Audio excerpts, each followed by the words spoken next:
الحمد لله رب العالمين والصلاة والسلام على رسوله الكريم أما بعد.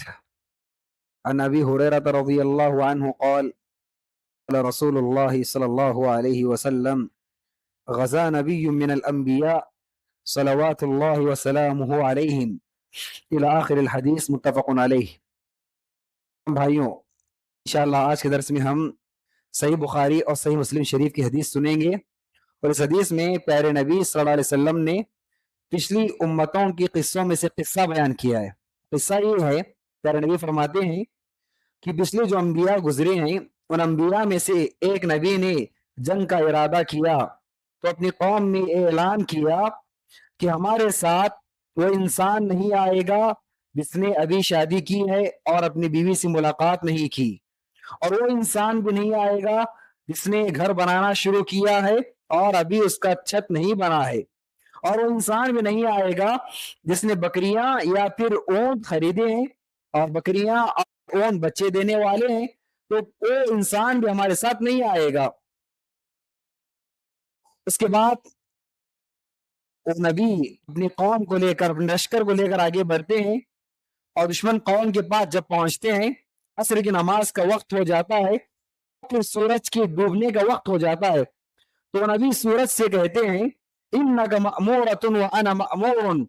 تجھے بھی ایک کام پر معمور کیا گیا ہے، ہمیں بھی ایک کام پر معمور کیا گیا ہے، ہمارا کام جہاد کرنا ہے، اور تیرا کام وقت پر طلوع ہونا، وقت پر غروب ہونا ہے، تیرا کام ابھی قریب ہے کہ تو غروب ہو جائے، مطلب یہ ہے کہ جب غروب ہو جائے گا تو ہمارا کام نہیں ہو پائے گا، تیرا کام کرنا اور ہمیں ہمارا کام کرنا ہے۔ اس کے بعد اس نبی نے اللہ رب العالمین سے دعا کی: اے اللہ، آج سورج کو تھوڑی دیر کے لیے غروب نہ کرنا، ہمارے لیے باقی رکھنا۔ اللہ رب العالمین نے نبی کی دعا قبول کر لی، اور اس کے بعد نبی آگے بڑھتے ہیں، جنگ کرتے ہیں، سورج ڈوبتا نہیں، روشنی باقی رہتی ہے، اور جنگ کرنے کے بعد نبی اور نبی کی قوم جیت جاتی ہے، فتح یاب ہو جاتی ہے۔ فتح یاب ہونے کے بعد بہت سارا غنیمت کا مال، جنگ میں غنیمت کا مال ملتا ہے، غنیمت کا مال لے کر آتے ہیں۔ آج کے دور میں امت محمدیہ کے لیے غنیمت کا مال جائز ہے، فوج کے درمیان غنیمت کا مال تقسیم کر دیا جاتا ہے، لیکن پچھلی امتوں میں ایسا نہیں تھا۔ پچھلی امتوں میں ایسا تھا، جنگ ہونے کے بعد مال غنیمت کو جمع کر کے میدان میں رکھ دیا جاتا،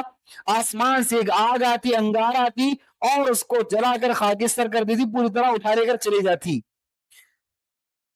جو غنیمت کا مال ملا، غنیمت کے مال کو لا کر میدان میں رکھا گیا،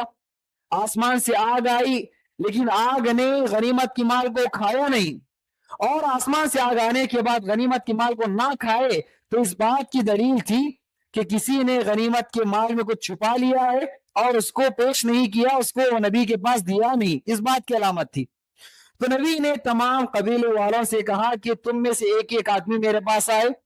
اور بیعت کر کے کہے کہ ہم نے اس میں خیانت نہیں کی، کوئی مال نہیں چھپایا۔ قبیلے کا ایک انسان آیا، اور جب اس قبیلے کا انسان آیا جس قبیلے والوں نے غنیمت کا مال چھپا لیا تھا،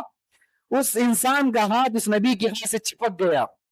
سمجھ گئے کہ اس قبیلے والوں نے خیانت کی ہے، مال چھپایا ہے۔ پھر اس نبی نے کہا کہ اس قبیلے کے جتنے لوگ ہیں تمام لوگ آئیں، ایک ایک کر کے بیعت کریں، اور جس نے خیانت کی ہے اس کا ہاتھ نبی کے ہاتھ سے چپک جائے گا۔ اور جب تمام لوگوں نے، اس قبیلے کے تمام لوگوں نے بیعت کی،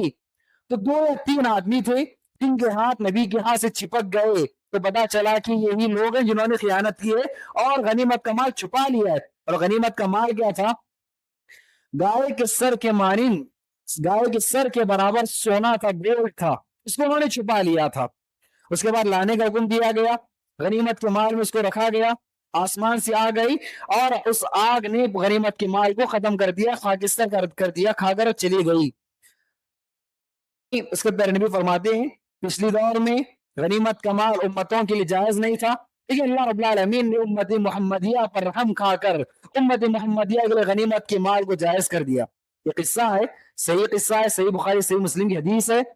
اس واقعے سے ہمیں بہت ساری باتیں معلوم ہوتی ہیں۔ پہلی بات،